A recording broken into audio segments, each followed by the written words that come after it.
Hello साथीहरू, आज चाहिँ म बनाउँदैछु राजमा। राजमा चाहिँ मैले कुकरमा हालिसकेको छु। अब यसमा चाहिँ म पानी हाल्दैछु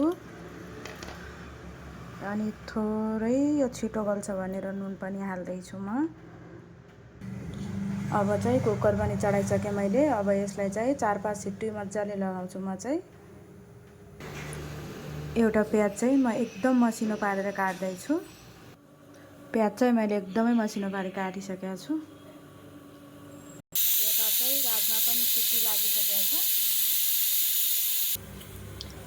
कढाई पनि गरम भइसकेको छ। म चाहिँ अब कढाईमा चाहिँ तेल हाल्दैछु। यो चाहिँ अलिओइल तेल हो, हेर्न सक्नुहुन्छ। राजमामा अलि धेरै नै तेल लाग्छ, त्यही भएर मैले अलि धेरै नै हालेको छु तेल चाहिँ। तेल पनि गरम भइसकेको छ। यसमा चाहिँ म जिरा हाल्दैछु अनि यो चाहिँ हिङ अनि यो चाहिँ सुकेको खुर्सानी। अब चाहिँ जिरा, सुकेको खुर्सानी, हिङ भइसक्यो। अब म यसमा हाल्दैछु सानो पिसमा काटेको प्याज।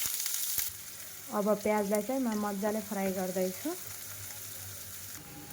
अब म चाहिँ एउटा टमाटर, 2टा हरियो खुर्सानी अनि अदरक, यो चाहिँ लसुन, अब म मिक्सीमा पिस्दैछु।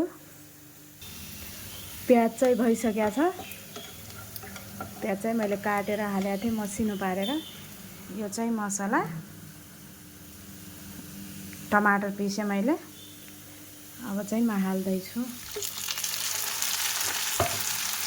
मजाले मिक्स गर्दैछु।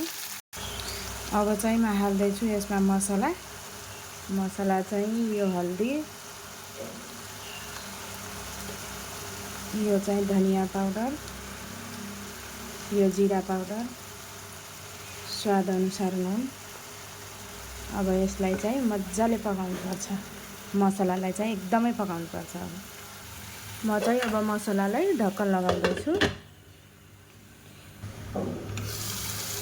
म चाहिँ गरम मसला हाल्न बिर्सेको थिएँ। यो चाहिँ गरम मसला। मसला चाहिँ एकदमै रेडी भइसकेको छ। मजाले पाकिसकेको छ मसला। अब म यसमा हाल्दैछु राजमा। राजमा पनि गलिसकेको छ। अब चाहिँ म यसमा थोरै पानी पनि हाल्दैछु।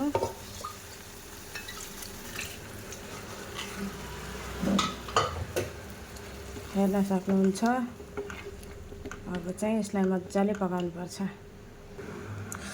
अब चाहिँ बनिसक्यो राजमा। अब म यसमा हाल्दैछु धनिया,